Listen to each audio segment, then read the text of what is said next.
আবির আবির আবির আবির তুই ঘুমাতে যাচ্ছ কেন? মানে আমাদের তো বেরোতে হবে। এত রাতে কোথায় যাবে? তুমি যে বললে তোমার অফিসে নিয়ে যাবে আমাকে লুকিয়ে লুকিয়ে।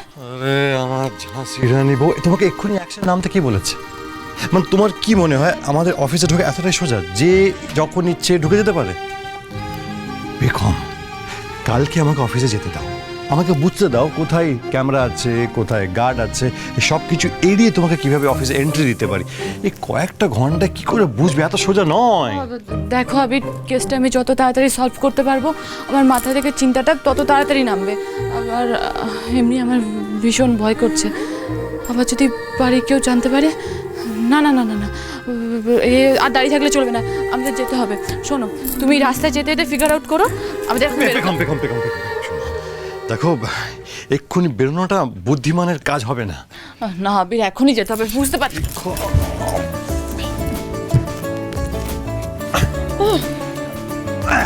কি হচ্ছে নাকি? শোনো, তোমার কথা শুনেছি, মেনে নিয়েছি, বলেছি হেল্প করব। এবার তুমি চুপচাপ এখানে থাকবে, আজকে রাতে অপেক্ষা করবে।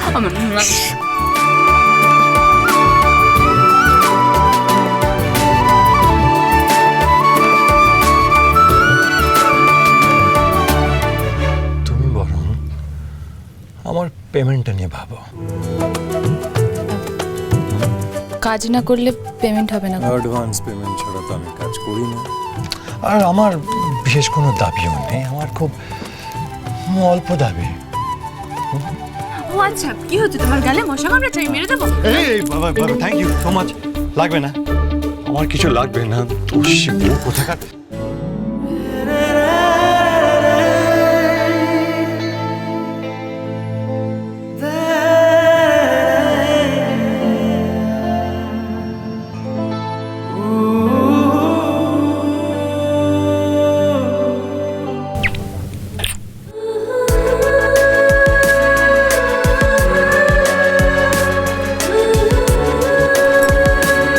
Good night.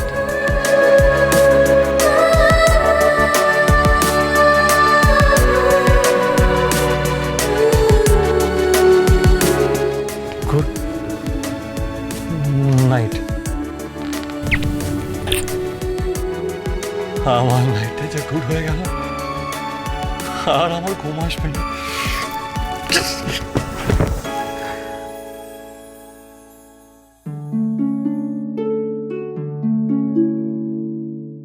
বিয়ের পর থেকে অনেক ঝড়ঝাপটার মধ্যে দিয়ে গেছি আমরা। আমার অতীত অভিজ্ঞতার জন্য ভয় পেয়ে তোমাকে আমি দূরে সরিয়ে রেখেছিলাম, কিন্তু আর নয় আবির, আমি তোমার কাছে আসার জন্য প্রস্তুত। ঠাকুর, আমার আর আবিরের মধ্যে যেন আর কোনো দূরত্ব না আসে, যেন আর কোনো বিপদ না ঘটে।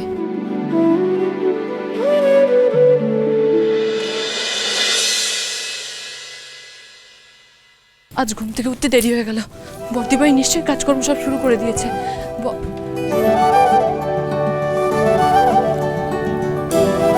বর্দিভাই মনে হয় এখনো ঘুম থেকে ওঠেনি। আমি বরং চাটা করে ফেলি।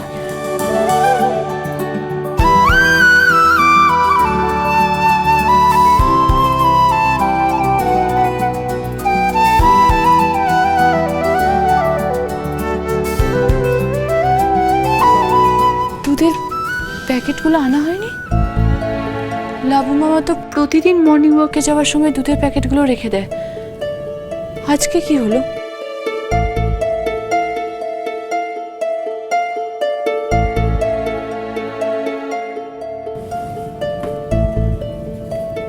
বাড়িটাই বা এরকম থমথমে কেন লাগছে?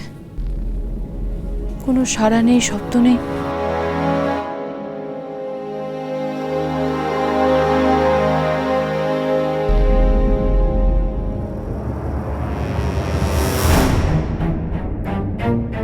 মা তো আজকে দিনে পুজো দিতে যান জানি, কিন্তু বাবা, কাকা, কাকিমণি, দাদা ভাই, দিদি ভাই, অঙ্কিতা, সিজিনি কাউকেই তো দেখতে পাচ্ছি না। সবার কি হলো? কোথায় গেল?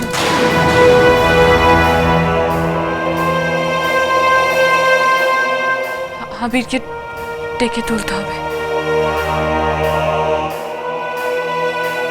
আবার কোনো বিপদ হলো না তো?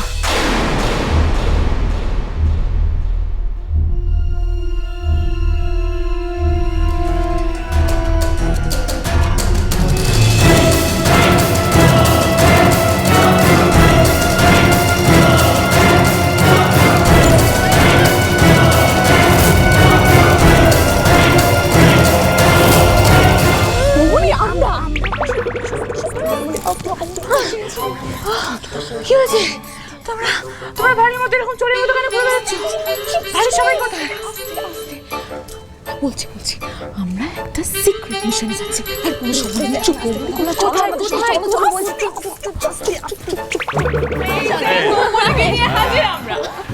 মা, এখানে তো গোল টেবিল বৈঠক বসেছে। কি হয়েছে? একটু অপেক্ষা করো, সব জানতে পারবে। মা, বাবা, কাকা, কাকিমুনি ওরাও তো কেউ নেই, ওদেরকে ডেকে নিয়ে এসে গিয়ে। ওদেরকে ভুলেও ডাকতে যাও না, ওরা এলেই এখানে সব প্ল্যান ভেস্তে যাবে। তার থেকে বরং তুমি চুপ করে এখানে দাঁড়াও। আর ডাকলেও কাউকে পাবে না তুমি। তোমার শাশুড়ি মা মানে আমার বড় বৌমাকে আমি মন্দিরে পাঠিয়েছি সবাইকে নিয়ে। অবশ্য তোমার শাশুড়ি আর শ্বশুর গেলেই হতো শুধু, কিন্তু তোমার কাকিমুনি যা কথা বলে আর তোমার কাকু যেরকম কথায় কথায় খেপে যায়, ওদেরও পাঠিয়ে দিয়েছি। কিন্তু কেন ঠাম্মি, এত গোপন ব্যাপারটা কি? একটা মজার ঘটনা বধুয়া, এখানে একটা সাংঘাতিক ঘটনা ঘটতে চলেছে, ওই জন্য আজকে এমার্জেন্সি মিটিং। দাদু, তুমি একবার শুধু পেখমের মুখটা দেখো, এবার বলেই দাও। ব্যাপারটা কইয়া দেয় ভালো, বুঝলে বৌমা? তোমাগো শ্বশুর শাশুড়ি বিবাহ বার্ষিকী উদযাপন হইব, এর লিগাই মিটিং হইতাছি, বুঝছো নি? সিরিয়াসলি? কবে কবে? বৌমনি কালকেই, আর তাই জন্যই তো তাড়াহুড়ো। তাই আমরা খুব ধুমধাম করে বাবা মায়ের বিবাহ বার্ষিকী পালন করবো, আর আমাদের সবার কিন্তু অনেক কাজ, তাই না? বাড়িতে অনেক চাপ, বিশেষ করে বড় বৌমার মনের ওপর তো অনেকটা ঝড় বয়ে গেছে, সেসব হালকা করতে একটা এলাই আয়োজন করতে হবে। ও দারুণ ব্যাপার, দারুণ। বলছি আমরা যদি একটা কালার থিম বেছে নিই, আর সেখানে সুন্দর করে বড় বড় করে লেখা থাকবে শুভ বিবাহ বার্ষিকী। ওবারদি ভাই, তুমি খাবারের দিকটা দেখছো তো? আর রান্না বান্না কি হবে? কেটারিং দিয়ে করবো না আমরা নিজেরাই রান্না করবো? ধীরে ধীরে ধীরে বৎস, ধীরে সব জানতে পারবে, দাঁড়াও। কিন্তু সব থেকে ইম্পর্টেন্ট কথা, এই পুরো ব্যাপারটা মা বাবার কাছে সারপ্রাইজ রাখতে হবে, তাই প্রত্যেকটা প্রিপারেশন লুকিয়ে লুকিয়ে আমাদের করতে হবে। কথা চালাচালি করলে কিন্তু চলবে না। এই শোন না আবির, আমি না একটা কথা ভাবছিলাম, এইবারে যদি মা বাবার মালা বদল করানো যায়, খুব ভালো, গুড আইডিয়া। ব্যাপারটা কিন্তু বেশ নতুনত্ব হবে, বল? ফাটাফাটি হয়। দারুণ হবে বিষয়টা, তাই না? এই ভাই, তুই কিন্তু এবার সবাইকে দায়িত্বগুলো ভাগ করে দে। হ্যাঁ, হ্যাঁ সেটাই বলছি। স্যাম, ডেকোরেশনের দায়িত্ব তোর, ঠিক আছে? আর বড় বৌদি, রান্নার দায়িত্ব তোমার। আর তার জন্য রান্নার জন্য যা যা বাজার করতে হয়, সেই জন্য আমরা তিন ভাই তো আছি। হ্যাঁ, মিসদা ভাই, বড়দা ভাই, আমি সব আমরা সামলে নেবো। একদম। আচ্ছা শোনো না, রান্নাটা আমি আর পেখম দুজন মিলে সামলে নেব, বাইরের খাবার টাবারের না একদম দরকার নেই, কি পেখম বল? হ্যাঁ হ্যাঁ, একদম একদম ঠিক বলছো, ঠিক গুড। বলছো। আচ্ছা, সব থেকে বড় কাজ হচ্ছে অঙ্কিতার। এই সব কিছু মায়ের থেকে লুকিয়ে রাখতে হবে, সবসময় মায়ের কাছে কাছে থাকবি, পারবি তো? ছড়াবি না কিন্তু? হ্যাঁ, এই এক মিনিট, আমি একটা কথা বলি, শেষ পাতে মিষ্টি হবে তো, ওই মিষ্টিটা কিন্তু আমার রেসপন্সিবিলিটি। ইয়েস। বেশ বেশ, ঠিক আছে।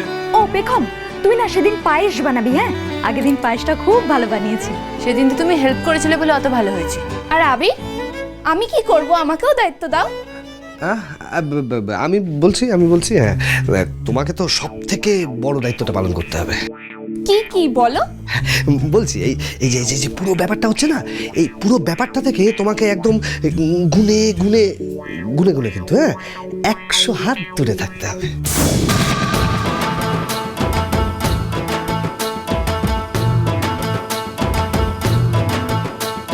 আর তোমার এই মিষ্টি মুখটা একটু বন্ধ রাখলে ভালো হয়।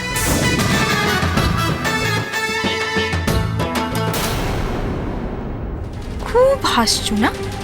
ওই হাসি আমি বোঝা খুব স্বাদ। হ্যাঁ, বাড়ির যোগ্য বউ গায়ে পড়ে এত দায়িত্ব নিচ্ছ কেন? লোক দেখাতে? এবার আমিও দেখবো বেখম তুমি কিভাবে কালকে সাকসেসফুলি সবকিছু করো।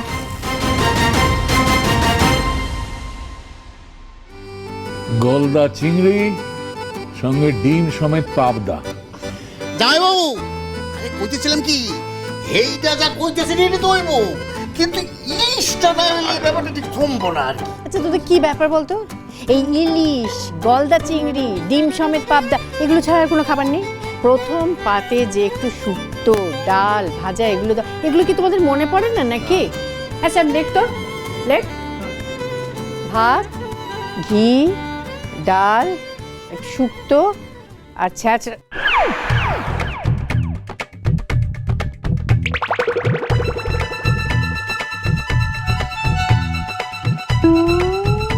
তারপর